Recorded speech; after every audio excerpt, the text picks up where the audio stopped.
Austin Idol, the universal heartthrob. From his early days as Iron Mike McCord to his triumphant return after a near-fatal plane crash to his legendary feud with Jerry the King Lawler, Austin Idol has blazed a trail all his own and influenced a sport filled with true stars. A former NWA National Television Champion, NWA Georgia Heavyweight Champion, and the inaugural NWA National Heavyweight Champion, Austin Idol has staked his claim as one of the all-time greats. Tonight, we pay tribute to a man who has electrified the crowds around the world, including here in Sarasota at Robarts Arena.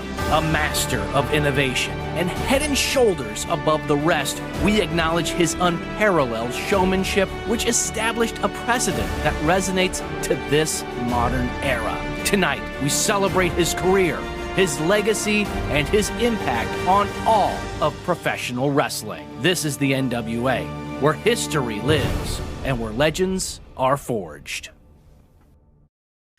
Ladies and gentlemen, welcome to the Hour of Power podcast. My name is Knight, and I am joined alongside, as always, with the lovely, the delectable Mr. Trey. How are you, good sir? Hello, Knight Thompson. We're here to do the review of Powerrr.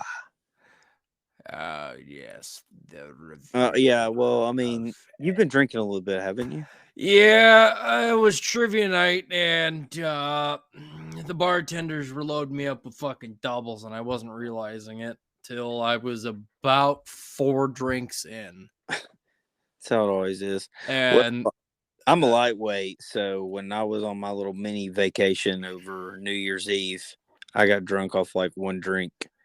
So it was really big, though. I mean, like, I feel like I'm starting to turn into the same way. Like, I used to be able to drink a shit ton, and now it's like I'm pulling Kerry Morton weight here. Oh, and we have our surprise run-in from Mr. Logan Frazier. How are you doing tonight, Logan Frazier? Hey, doing great, guys. How's it going? Oh, we're about to start talking about some power. Right now, we're talking about how Knighton has been overserved. Oh, a little tipsy there. Yes, he is. Mm-hmm. Do you concur? Indubitably, as the kids do say, indubitably. All right. Well, let's kick it off. Let's do it. For the first episode of 2024, I couldn't have been more excited.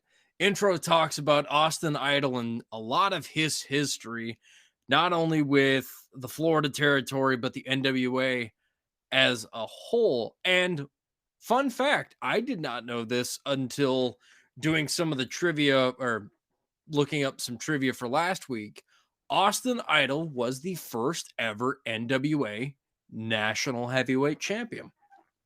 Ah, little trivia from down the line. Yes. But let's get into match number 1. Joe Alonzo versus Alex Misery, the first match of 2024. This was a little underwhelming, if I do say. Well, yeah, you see this guy's gimmick, Alex Misery, and you're thinking, oh, man, this is going to be pretty cool. But, man, this was just this is just Joel just getting a real good win and just kind of reminding everybody that this dude is like, he's a blue chipper. Mm-hmm. Like, I've always enjoyed watching Alex Misery. Like, I've been going back and watching a lot of these talent and on the independent scene and whatnot. And I've always enjoyed Alex, but I don't think this was one of his better showings.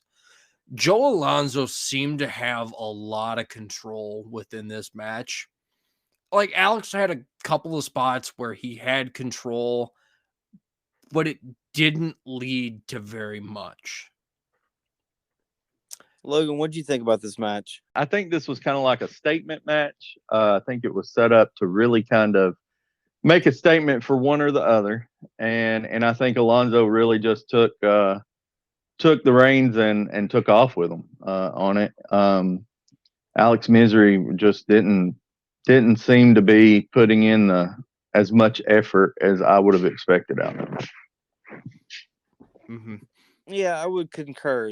He was almost set up like he didn't get a ton of offense, I feel like, in this match. I wonder what they're building Alfonso for. Like, what are they doing? He's already went for, the junior. I don't know, what is it? Junior heavyweight. Yes, junior heavyweight title. So I don't know. What are they doing with him? That's Well, kinda oh, sorry, not to interrupt. No, go ahead. But Go talk. they made a statement about the junior heavyweight title during the match. So I don't know if maybe that had some of the implications for another Yeah. future shot. Yeah. Well, those two have good chemistry, so I wouldn't mind seeing that matchup again. I think they fought at Solwyn. Yeah. That's it. Yeah, which was my match of the night on that card. Damn, that was a good. So this will agree that this is just a way to showcase him, basically. Mm-hmm. In this matchup, not much going on with Alex Misery. No, but Joe hits his finish, and Joe picks up the first win of 2024. Oh boy. Sorry. Are you okay? Air's drier. Never mind. I'm gonna just leave that fucking comment open-ended. But promo number 1 of the night, Miss Star with Chelsea. Trey, what did you think of this promo? I thought it was decent. There wasn't much to write home to mom about, but I mean, I don't know. I just thought it was all right. Logan? Well, I don't know. She's very adamant about getting the Miss Star thing over, and leaving the Samantha out. I don't know. I'm kind of either way with her. I think that I'm gonna have to see more to see where it goes from here. She could potentially, up her game with the whole thing, with having Chelsea as like a handmaid. But I don't know. It's a little bit too similar to Pretty Empowered. I was thinking the same thing as well. As far as like the gimmicks, even like the gear was a little too similar. Yeah. I don't know, if you're going to copy a gimmick, at least copy a gimmick from another federation, or something. Right. Gimmick infringement. I actually didn't mind this promo. Mm-hmm. I really liked that she brought up that not only was she bred to be an NWA Women's World Champion, but she also talked about her family and her long lineage within the family of wrestling. And right, damn, she's got an eclectic family. Right. So, I mean, she's definitely got the successful ability and the lineage behind her. It's just a matter of, can she do it and live up to the lineage? Right. I think we're right in the middle of them kind of starting to try to rebuild the women's division. So they're trying to push a lot of younger talent right now. And with Camille leaving soon, you're trying to kind of build that division up a little bit and kind of push some of the younger girls. Because I'm going to ask you this, Trey, because I have this down, and this is actually quite a little interesting. Do you know who her family is? No. So, her mother. I do. Who is her mother? Oh, well, I don't know her mother. I know I know who her uncle is. Okay. Her mother is Baby Doll. Okay. Her father is Sam Houston. Logan, who is her uncle? Her uncle man. Jake Roberts. Jake the Snake Roberts with Rockin' Robin, and then her grandfather is Grizzly Smith. So you can't tell me she doesn't have success within her blood. She doesn't probably want to own up to some of that. lineage. I don't think anybody really wants to own up to the Grizzly Smith part, Yeah. but that's neither here nor there. But yeah, don't you talk got a good about point. Bruno. You got a very good point. Logan, did you think of Miranda Gordy when you saw this, mate? I was like, if they bring out Miranda Gordy and this girl's talking about how, she's got a ton of family that's been in the business forever. This would have made a really cool. I don't know. I would have popped for that because really Harry pull them Gordy, in and put them together as a tag team. That would yes, be that or just a team in general. Then maybe you add somebody else that's it's got some kind of lineage to the business. So I don't know. Are you familiar with Miranda Gordy Knighton? That would be a negative, Ghost Rider. Okay. Well, it's Terry Gordy's daughter. Well, I know who Terry Gordy is. Right. Well, there you go. Not living under a fucking Oh, rock. God. That's what I'm saying. Put her in that group. Oh, man. I don't know. She's out there. Sign her. That'd be interesting. Yeah. Just go with her. But I will say, though, I am excited for the upcoming match between Miz Star and Kenzie Page. Yes.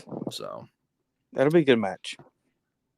But match number 2 of the night, and I have to say, this one was actually quite fun to watch. Anthony Katina versus Magic Jake Dumas versus Storm Thomas. And the winner of this match gets an opportunity at the NWA Television Championship. This was Anthony's debut match here in the NWA. He was alongside with Chris Silvio Esquire. And Storm Thomas as well was getting some love, a hometown boy of Sarasota, Florida. God, he was so strong, not to cut you off there, but that was the first thing that popped in my head. And during the match, when he was just like picking up these dudes like they were nothing, I was like, because he just didn't really look like he could pick up somebody that size, But yeah, he thought he had a good showing. Oh, so did I. And no wonder why the Cauliflower Alley Club voted him Male Wrestler of the Year in 2018. He put on a very, very nice showing. I was thoroughly impressed. But I got to give a lot of credit to Magic Jake. Oh man, I love the thing at the very beginning, the magic trick. Oh. I was fixing to ask what y'all thought about that. I loved it. I loved it. He just seems like a sleazy magician, and I love the over the top gimmick of it. And going into this match, I'm like, oh man, he's got to win this. He's getting a singles push. Nice. I was happy. I immediately when I saw this match, I was like, I automatically know who's fucking winning this. Okay. But the anticipation and then the almost second guessing when Storm Thomas was in the ring, I was like, huh? Okay. Yeah, he was dominating some of that triple threat. But I was like, oh man, Magic Jake's got to get it. He's got to get it. His gimmick is just so over the top. I love it. But where's Cody? Where's CJ? What's going on with that? Oh, are they getting separate pushes? That would be cool. Yeah, they did mention CJ, great wrestler. They need her in that division more, competing more. Yeah, because commentary even made a mention about that CJ nor Cody James was out there on ringside with Magic Jake. One thing I wanted to bring up on this particular match that would be easily overlooked, and one thing that I think NWA does an excellent job with, Santana being a new wrestler, you had that just momentary spot where on the outside of the ring, he signed the contract. And it was just random, and it was a small detail. But the great thing about it is they can throw back to that and bloom a whole new story just based off of that one little detail in a match from could be a month from now or later. Mm-hmm. Yeah, I love the little details like that too. That is definitely one thing that the NWA is always very good at, is like sneaking in things. Yeah, I definitely have to agree with you, Logan, on that. And the callbacks just at the most random time, you're like, oh yeah, I forgot about that. Mm-hmm. And it just makes it's one of those aha moments, and it makes, watching a whole hell of a lot more enjoyable. Well, Billy Corgan did an excellent job when he was booking Impact. I thought, man, this is the most consistent booking they've had, since probably day one, really. So I don't know. I thought he did an excellent job there. Then when he had to leave, I was like, oh, that's a shame. And then when I heard he was buying NWA, I was like, oh yeah, this is gonna be good. But there were definitely some standout moments in this match. When Storm Thomas held Magic Jake in that suplex for about 8 to 10 seconds, that was pretty cool. Yeah, that was impressive. And did you notice he just dropped him? He didn't go down with him. Yeah, he just threw him. Threw him down. Yeah, and if you think about that, that makes a lot better sense. But I always thought that too. There's a lot of things in wrestling logically you're like, I don't know about that. Once again, Storm Thomas hitting a very, very smooth spine buster to Anthony. That was impressive. That was almost, it was Arn-esque. Yes. This guy was smooth in the ring, man. Yeah. And getting to see Magic Jake hit the abracadabra and seeing a tombstone, I was like, oh yes. I knew you would like that. I love that finish. I think it's great that somebody has the balls to kind of do it, because it seems to be a kind of a thing where nobody uses it as a finish anymore. And the only person that did was, of course, The Undertaker. So I don't know. I thought it was cool. And man, I'm really excited for his push. What was it? I know this has nothing to do with the NWA. Who was it? It was a few years. Oh, Elias. Now Elijah. Yeah. He did Old School. Did he? People chewed his ass out. They're like, that's Taker's move. I'm sorry. Anybody can do these fucking moves. Yeah. Taker obviously learned it from somebody. I heard it on a podcast recently that he got it from somebody back in the day. It was a heavyweight that could climb the ropes like that. So everybody's kind of stole from everybody. Yeah. Including Ric Flair. But hell, he does it to me, he does it the best. Yeah. And it's like, he makes it his own. Yeah, it's like, who really cares about who does the move? Is it useful? Is it effective? That's all I give a damn about. If you're doing the move and it's not effective, don't fucking do it. Well, I mean, in all honesty, it's like one of the dumbest moves ever. I mean, honestly, it doesn't do anything. It just shows your acrobatic prowess, Well, it's no different than a hit on the shoulder, It's like I'm just saying, like, any move in general, not just going back to old school. Yeah. I'm talking just anything. If you are effective with the move, do it. Who gives a damn who did it prior? Exactly. So, seeing the tombstone be used, and clearly it was effective because Magic Jake only had to hit it once and picked up the victory. Abracadabra. So he'll be facing whoever wins at Paranoia for the NWA Television Championship. Oh, our friend Mims has got something lined up.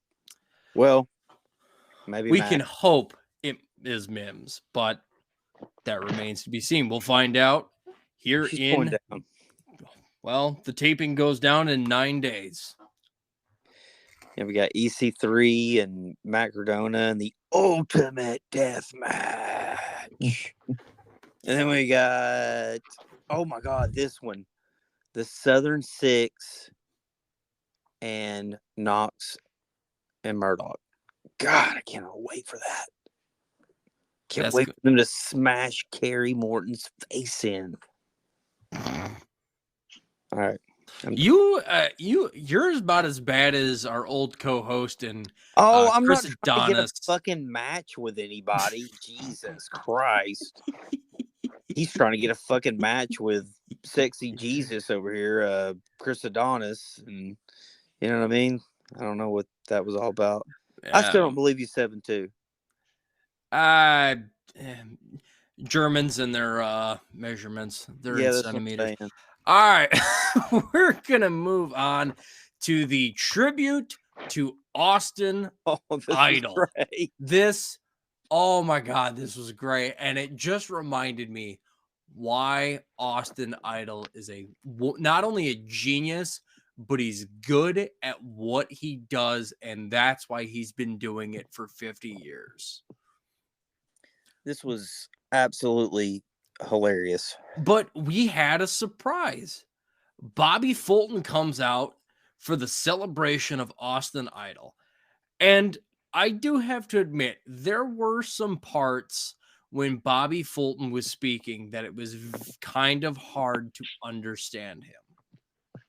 But I have to respect that he came out and spoke, and he wanted to bury the hatchet from all the bad blood that him and Austin Idol had over the years. Mm-hmm. But I have to make this comment. To the asshole that was yelling, "What?" every time Bobby stopped speaking, you can go fuck yourself. Oh, brutal. Oh, that pissed me off royally. Yeah, I just think maybe there's just a time that you chant the what chant. Like, especially if it's in the middle of a really, really bad promo, chant it. I mean, you pay your ticket, you can do whatever you want, but at the same time, this is like, I don't know. It's just inappropriate to do at that time. That's just my opinion on it. I feel there's a time and place for it. This was not the time nor the place for it. Well, maybe he was sorted out. But that's just me. And then Austin Idol comes out, and Austin gets about 4 words in before the lovely owner of the NWA, William Patrick Corgan, comes out with Nicole Graham. Mm-hmm. And WPC has a NWA placard, and Billy goes on and reads the placard and whatnot. And then this is where shit gets fun. Trey, I'm going to let you get your feelings in on this, and then we'll go to Logan on his feelings for it. Okay, so we're building it up, touching tribute to Austin Idol. He's, wrestled there so many years ago. He was, they're listening to all his stats. You think you're getting this touching moment. And then Corgan hands him the black, and finally Austin Idol speaks. And he's like, "This is all you got? 50 years of wrestling? And you got me this cheap ass black? Where's the diamond ring? Where's the Rolex? 50 years of wrestling, and this is all you got?" It just goes off on Corgan. Corgan's over there like, was not expecting that, kind of reaction. I thought it was funny. I thought it was great. So yeah, I just laughed, man. I thought it was so funny. It's like Austin Idol is the type of performer that he will have that stick till the day he dies. On his deathbed, people will be like, "Your fans just want to let you know that we love you." And and then he'd just cut her off or whatever, his wife, and he'd be like, "You tell the fans they can suck it." You know what I mean? Like, he's so dedicated to the Austin Idol persona. I just thought it was great, man. So bravo to you, Austin. I don't know who came up with that, but it was nice. It's a nice little break in between the action, the wrestling. That's Logan? all. Well, I got two takeaways from it. The first one is I love the fact that Billy Corgan cut him off when he tried to hit on Eddie Graham's daughter. Yes. And, Oh my God. and he was almost like offended that he didn't get to finish saying what he wanted to say. and then the second one was the fact that Austin Idol kept going as they were cutting him off. Instead of it just being real short. And the thing is that you have to respect the man being the age he is and being able to still want that rub and to continue to bring it to get that rub. And so again, just like Trey said, hats off to Austin Idol. He owned that moment. Mm-hmm. I was rolling watching the segment. I was laughing my ass off so hard. And then Kyle was like, "Hey, I'm just letting you know we gotta go to break, blah blah blah blah blah. Chuck's cutting you off." Although I don't know if anyone caught this. He's like a little bit of a callback to Dusty Rhodes and Hard Times. Spends 50 years in wrestling. Actually, that's a great segue, Knight, and I hate to cut you off, but that is an awesome segue to the breaking news I just got from friend of the podcast, Kara, who's texting me right now. It is official. Hard Times will be in Dothan, Alabama, March the 2nd, 2024. Woo! So big announcement there. I wish it was in Atlanta. That's a little bit quicker drive for me. But yeah, that's going to be the site of the Hard Times pay-per-view. Dothan, Alabama. I don't think Dothan's all that far, Trey. I mean, I think it's probably a much easier job than Atlanta. Oh, I've been through Dothan to get to Panama City. It'd probably be about 2.5 to 3 hours instead of 2 hours. Oh, you poor babies. It's a 2-hour drive. No, I'm going to guess 4.5 at least. Really? Yeah, it's pretty far. I don't know. I might be wrong. We'll look it up later. Here. But we'll continue on with the podcast. You know what? That was breaking news. We're going to do some little fucking looking up here real quick. Oh, boy. Here we go.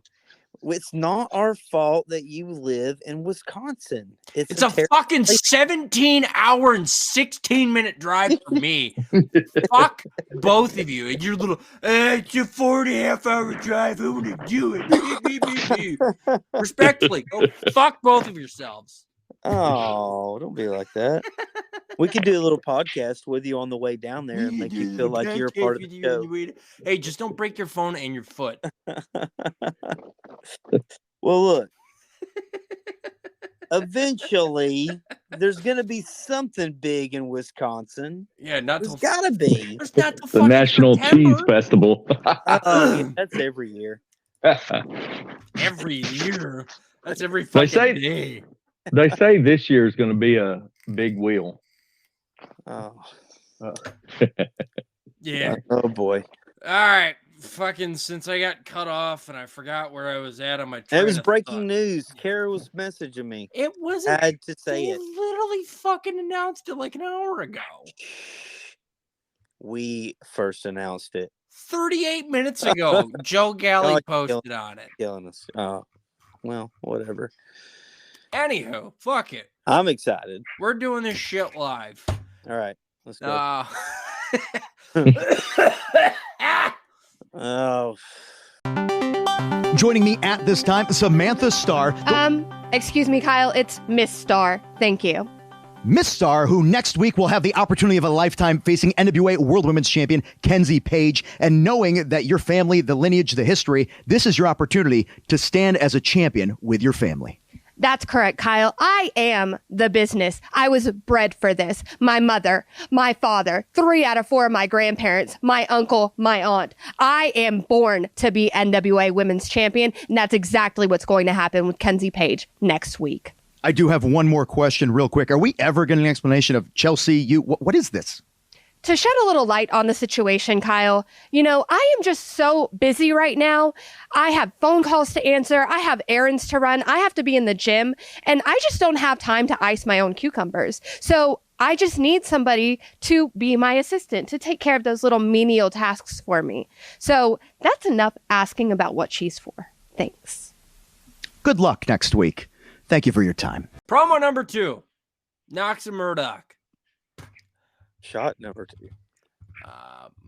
Murdoch is back after his suspension, and Murdoch is tired of it all. Apologized for his actions, I would say about a month ago?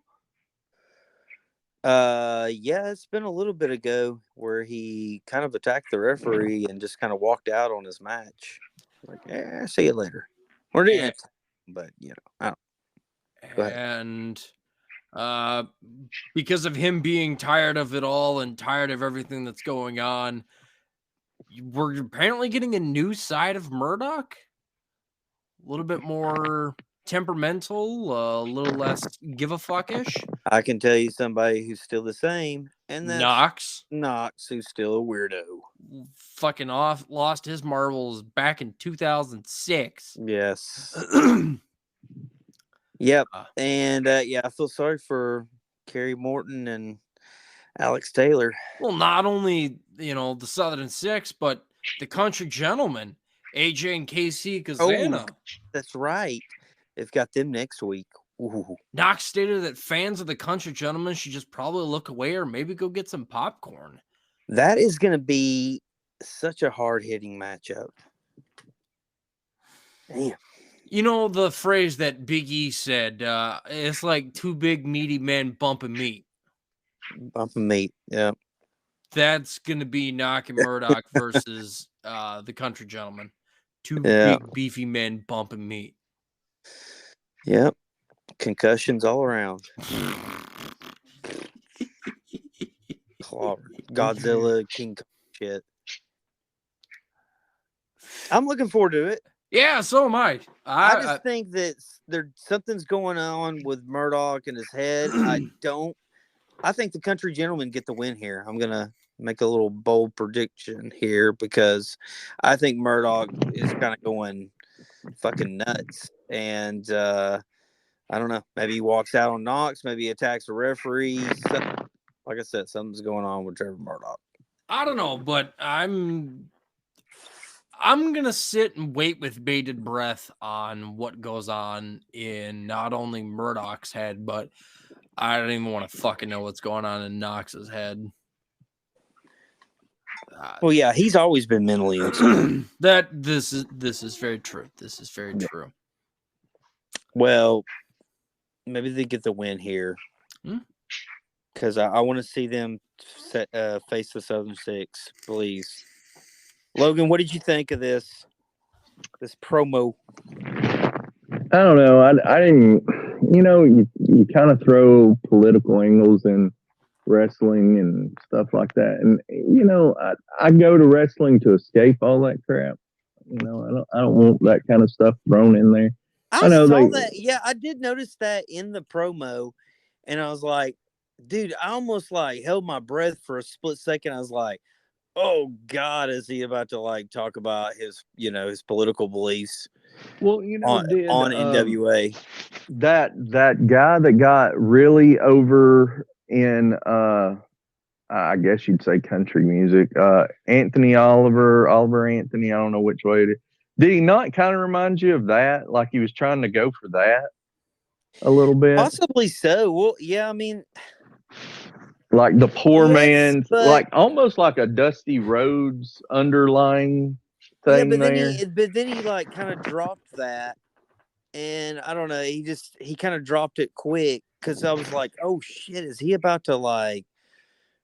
What is he about to say? You know what I'm saying? So I got that vibe a little bit too. Yeah, I'm good with him going nuts, and if he I think leaves that's it where at it's this, leading to.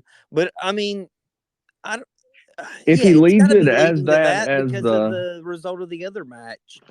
yeah. With him walking out on Paul. Well, it was kind of weird with the Paul Burchill pairing, with that being Yeah. Burchill's first match back too. I didn't care for that, We but didn't even realize it was him at the tapings. we didn't.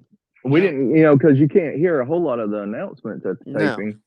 It was just they called him, and we were like, we just kind of let it roll off, and we were like, all right. Okay. All right. Who's this guy taking up? But you got the actual promo that you got to see kind of beforehand, where in the earlier episode where he had tried out for the spectaculars, and they mentioned that it was his first time back and all this other stuff, and then he come out, and you heard the actual announcement of him.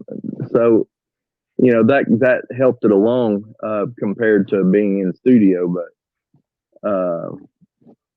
yeah, I don't know. As long as he leaves it at that, and then just goes from the crazy, as that being the reason, and let that fall silent and just go crazy now, I'm good with that. But I think so. I think I a don't lot know. of that's improv, and I think he's just, bam, I'll just say, what I feel or whatever, kind of deal. It's got to be leading to him just going fucking crazy and turning heel. That's where I'm leaning towards. Yeah, and I feel like a good portion of NWA is not like scripted. It may be more directed promos, like make sure you get this in, but Yes. on the spot, go. And right. so and that's a good thing because that's needed. But if you go off on some political views without clearing it first, that might be an issue. It was so brief though, because that's the only thing that's why I didn't even mention it, because it was like it was just so brief. I was because like you said, like at first it's kind of like whoa, kind of took me back just for a second, but then I was like okay, then of course with Mike Knox finishing off the promo with the silliness, I didn't really take any of that serious. I do think that he's about to explode. Knighton, what did you get off this from? I mean, you kind of already talked about it, but what did you think? Did you notice the political thing? I did. I didn't pay much attention to it because I like Logan said, I come here to escape reality, and Right. it just it is what it is, and I just kind of let it be. I'm not too heartbroken about it. I'm not too upset. I just kind of go with the flow and continue on watching my show. Awesome. All right, let's move on. All right, match number 3, and it is main event time. The Fixers versus Brunt Force Trauma for the NWA World's Tag Team Championships. Can we get the Blunt Force Trauma's entrance music, please? For the love of God, I love that music. It is old school 80s heel music. I know y'all probably didn't even notice it. Oh, no, I love it. Oh, my God, I love it. I love it. How was that again, Trey? Please don't do that again. Okay. Well, you asked me to do it again. You asked me to do it again. I've set you up for failure. You always do that. No. But I do. That clip will be available at GorillaPressWrestling.com. Nice. Logan, let's get your thoughts on this. I know we've been kind of kicking it to Trey first before you, but I want to get your opinion on this match. So I'll start out with saying that I absolutely love Aaron Stevens. I think he has the comedic hit and timing just down pat. And loved all the stuff that went on with CJ and the turkey. Is very old school, but had the kind of newer twist with it being, a female in that other role. You had the whole turkey thing that happened with TNA, and even all the way back in WCW, they did the same thing around Thanksgiving. So it had kind of a throwback feel that, but just in general, just love anything that Aaron Stevens is doing. As far as the match goes, I felt like it kind of got a little out of hand there for a while. But it filled the spot.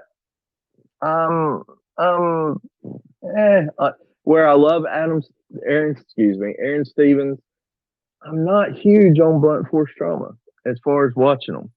I have a little bit of a thing about wrestlers that wear masks just to be wearing a mask. So I don't know. I guess that's my take on that. That's fair. Trey, what did you think? I thought the match was, it was what it was. It was the Fixers and Blunt Force Trauma, another pairing of tag teams that are really, really big dudes, which the Fixers moved around really good for their size. Don't get me wrong. Blunt Force Trauma, I've told you on the show, I like them. I like them because the whole mask thing is just the Doom thing. I don't think the guys are really great on the mic. I'll be honest with you. So what do you do to fix that? You attach somebody who is really good on the mic. Right. Seen it for years in the 80s and the 90s especially. And that's what they're about. They're kind of a callback.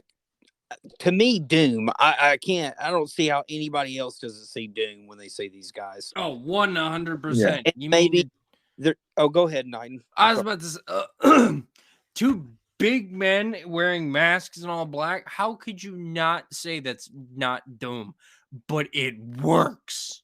Oh, absolutely. It's such a old school, just two big ass dudes. They're wearing masks. Yeah, there's not really a reason for them to wear masks, I guess. But I think one's actually Rodney Mack. If I'm not mistaken. It is. So, you got him. He's kind of the veteran, and then the other guy, he's got to be just a young talent.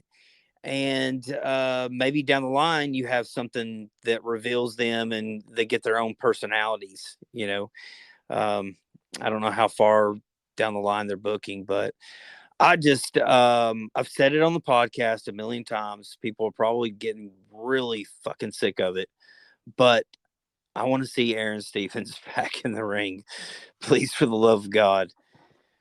I don't know, that's just my opinion. I think he's a tremendous performer. Maybe he's, gotten too many injuries or whatever, and I'm speaking out of turn, but he's great. Yeah. That's all. No, I'm in agreement with you on wanting Aaron Stevens back in the ring. The one thing I will say about this match that kind of slightly annoyed the hell out of me was during the opening when Carnage and Wrecking Ball Legursky were in the starting off the match, and they were doing the test of strength and a couple of tie-ups. Legursky kept yelling, "Fixers!" and it just pissed me off. It's like, just fucking fight. We know you're a part of the Fixers. Just fucking fight. It's what I want to watch. Like, a lot of these tag teams have a very 80s-ish vibe to them, a retro vibe to them. And I've heard Billy Corgan say in interviews that he doesn't want his company seen as that, basically. But then you have tag teams that like call back. You have gimmicks that call back to like back in the late 80s, early 80s, the early 90s, some. You have a magician tag team. You have Doom. You have, you know what I'm saying? So, I mean, there's an audience for that though. And I like that they do that. Nobody else is really doing that. That's different, So, just throw my opinion out there. My bad. I mean, it wasn't for me. It wasn't my thing that I would go, this is it. Oh my god. Ooh. Are you about to hurl? No, just doing a little research here real quick, but All right. we can talk about that here in a minute. Talk among yourselves. But I really liked it when Jay Bradley came in the match, because Jay coming into the match really kind of gave it a little bit of a new life for me. Mm-hmm. And Jay and Wrecking Ball taking out Damage and Carnage with tag team moves, it was very good. And once again, this is a thing that I believe, see a lot within the NWA and the tag team matches. Constant tag-ins and constant tag-outs. It's like, I like that. Yeah. It's good here and there, but it feels like almost every single tag team match we see has the constant tag-ins. And it does get a little monotonous because it's coming. It's just a matter of when. Right. Well, so, with these guys being kind of bigger and slower in some of these tag matches anyways, I almost prefer them to be tagging in and out and kind of catching their breath a little bit, Mm-hmm. Yeah, because you also, in other federations, you have situations where it's obvious that the quick, fast, better athlete one is in the ring taking a beating for 15 minutes of a match, and you have the bigger, less athletic guy that gets breathed easily, that gets tagged in and finishes the match in 2 minutes.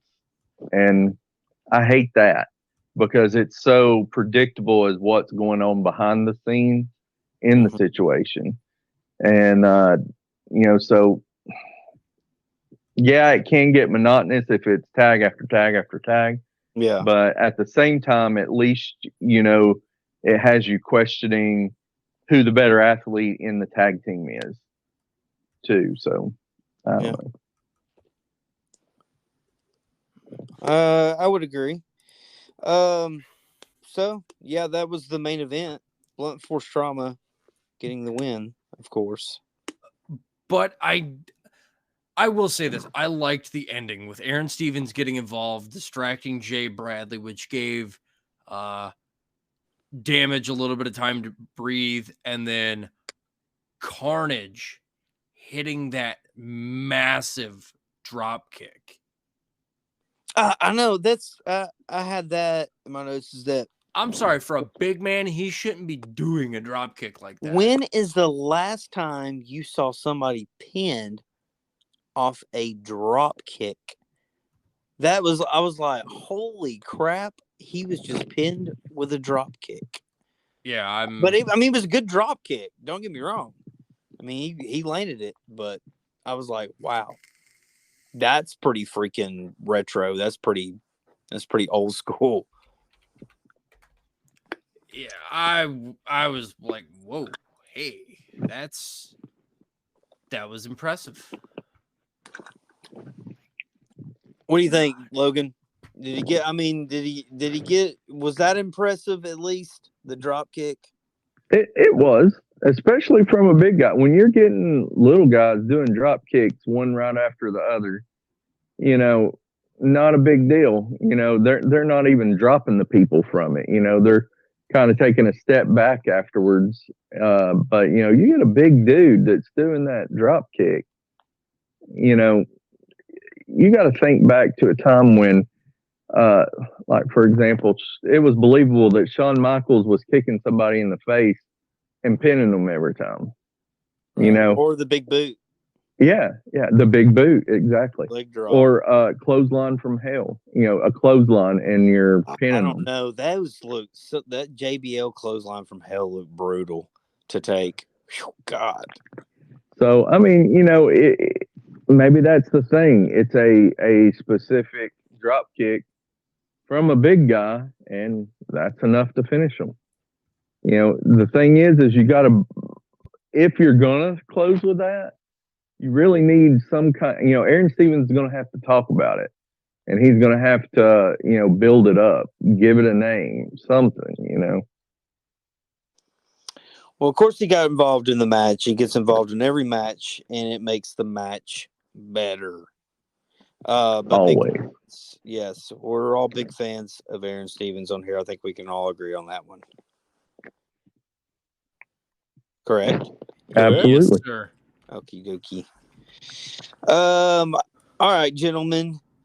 That would conclude the Hour of Power podcast. But before we get off here, because we wanted to jump right into the action, so the fans did not have to listen to us small talk for a long time.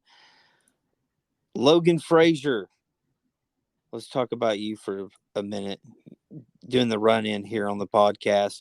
Logan Frazier is the former co-host of the Georgia Heat podcast. I think I'm getting that right. It's been some years since we did it together, where we covered the Indies in the state of Georgia.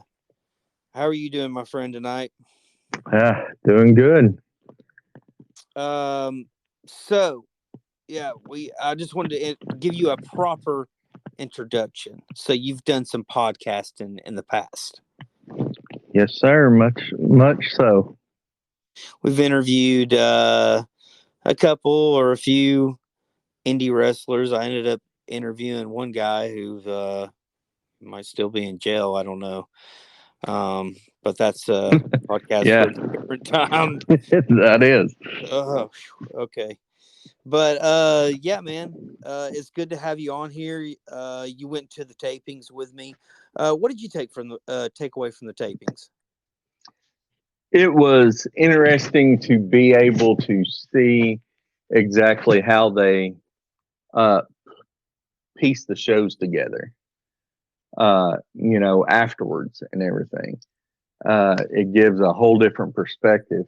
It gives a different perspective on live television for the other federations too, because when you're in that building watching them wrestle, and then you go back and watch the close-ups of the things that you've seen live, it's like, man, that looks so good, and you couldn't even tell that some of the things even happened until you actually watched it back. So the great thing about going to NWA tapings is that it's a whole different experience than when you're watching them back afterwards. So it is beneficial to watch them, even though you went and seen them live. Well, you feel like you're a part of the show, and you know what I'm saying? Like you're almost a hired audience. You feel like in a way. Yeah. But you want to, you want to applaud and boo the bad guys and start chants and stuff like that. How many people would you say were there? Maybe I don't know, 50, 60? I would say between 50 and 70, somewhere in there. Yeah, that's a pretty good guess. But the crowd was fun, man. We had some fun chants. Me and you got the lays, and to me it was strange because it was the first time I've ever went to a TV taping. I loved it. I thought it was great. I had a great time. Oh, I did too. Like I said, it felt like I was kind of a part of the show, and it almost felt like I was telling somebody the other day, like a private wrestling show. Yeah, very similar. Yeah. Maybe Knighton will get to experience that one day in Wisconsin. Actually, that's currently what I'm looking at right now. Because our friend of the show, Kara, had sent me the post that she had also sent you, and she was like, you should try and come down. Fucking trying to get a flight anywhere is asinine, stupid, expensive. Oh, dang. So, like, The closest airport to me is about an hour and a half away, Madison, Mhm. because I fucking hate Milwaukee, so I would never fly out of Milwaukee. To get a flight from Madison to Atlanta, I could pick you up from Atlanta. $457. Is that round? Yep, that's round trip. Oh, so you do get No. okay. That's really not that bad. You would have to make it to Atlanta at 5:55. So Oh, about yeah. 9 Yeah, o'clock in the they're- morning. Yeah. Oh, I could do it. And that's on a Thursday. Just send me And- that cocaine. And Just send me some cocaine. I'll do talk to it. James Mitchell about that. Okay. Oh, Jesus.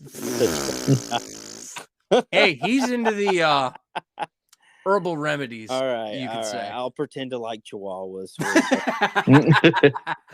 Gosh. Fucking ankle biters. Yeah. No shit. Yeah, Cocaine like, might be the source of why they act the way they do. I don't know. They might be onto something. That is why. Oh, maybe that's what was up with Sal last week. that's a possibility. I don't know, but I'm looking forward to the tapings coming up. The tapings with EC3 at Paranoia taking on Matt Cardona and the Ultimate Death Match. We got what do we got going on? We got Southern Six taking on Knox and Murdoch, and of course, Maxie and Paler taking on Big Strong Mims for the ultimate unification of the television title. Can't wait for that one. Yeah, that would probably be my match that I am most invested in. I can't really pick between the ones that I just listed. Those are the ones that I'm really looking forward to. It's been so hard. Like, I've been talking to people about it in the Alliance blog Discord. Shout out to them. We can't even figure out who the fuck we're even imagining to win. So I have a question. Raise your hand first. Oh, Yes. yes. Oh, okay, great.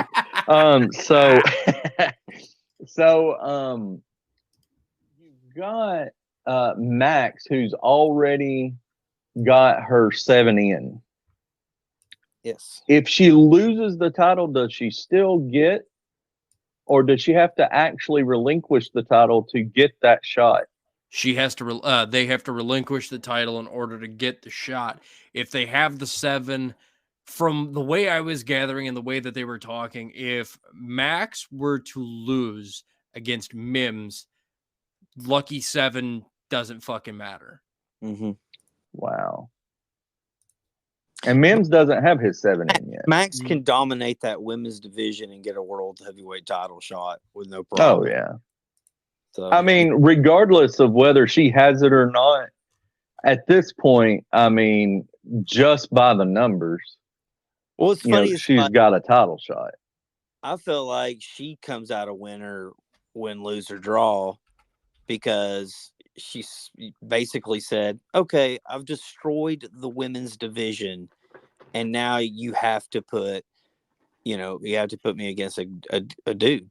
So, I don't know. I'm really looking forward to seeing how that's booked. And of course, And if you look at that book, and you're right, I mean, she has nothing to lose. But what would it do to Mims if they booked him to lose against her? I don't know. So Friend of the podcast, he says there's no way he's losing. Yeah, like, I don't want to see Mims lose, but if he does, oh well. It's gonna suck. Oh no, because he's gonna lose. I know. I've got really good faith in Mims. I do. I've got good faith in him. I know what he's capable of, but I will definitely be keeping a fucking close eye on that match. I want to see Kerry Morton get his face smashed in. We haven't talked a lot about that world title match before we end this broadcast. EC3 taking on Matt Cardona.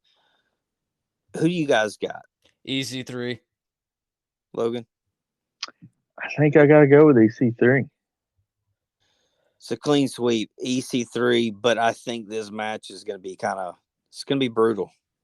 You know, I really feel, and this is just my prediction. I feel like there's going to be somebody that is a third factor in it, and it's going to be a setup for your next big title match with EC3. I could see that. There's so many people that you could kind of slide in that shot. I mean, that spot. Excuse me. I mean, Throwbilly comes to mind. Mm-hmm. You could put Tom Lawler back in there. Tom Latimer. Yeah, Latimer, you mean? yes. I'm sorry. I'm thinking of MLW. You could put him in there. You could put. I mean, you could almost put Trevor Murdoch in that spot too. So I'm wondering if they might be kind of going towards that in the coming weeks. I don't know. Time will only tell. We're doing a little bit of fantasy booking here. Knighton, what do you think? Excuse me, I'm fucking tired. Gosh. All right. I've been up since 4 a.m. No, that's fucking what I said. We gotta get off. We gotta get off. Gotta get you some sleep. Yeah. You know, I do have to agree with there are so many people that you could slide in if there's going to be a little bit of a fucky finish, but I think this is going to be just the one-on-one between Cardona and EC3. So I think it's just going to be towards that a little bit too, because basically, I mean, I don't know if Matt Cardona is going to be doing many shows with him after this. So and that's what I thought too. Was Cardona moves around so much. Yeah, he does. It's hard to throw a strap on him and say, come visit us every 4 months, and I don't know. I don't know. Yeah, we'll have to. It could be a big setup. You're right, Logan. I don't know. Well, I don't know. We're gonna find out in the coming weeks, right here on the podcast, and that will do us for the week. Go ahead, Knighton. Sign us off. All right, you filthy animals. We will see you next week on the Hour of Power podcast. Until then, remember, spay and neuter your animals, and also don't slam cupboards. That's a Canadian declaration of war. Oh, boy. Until next time, auf Wiedersehen.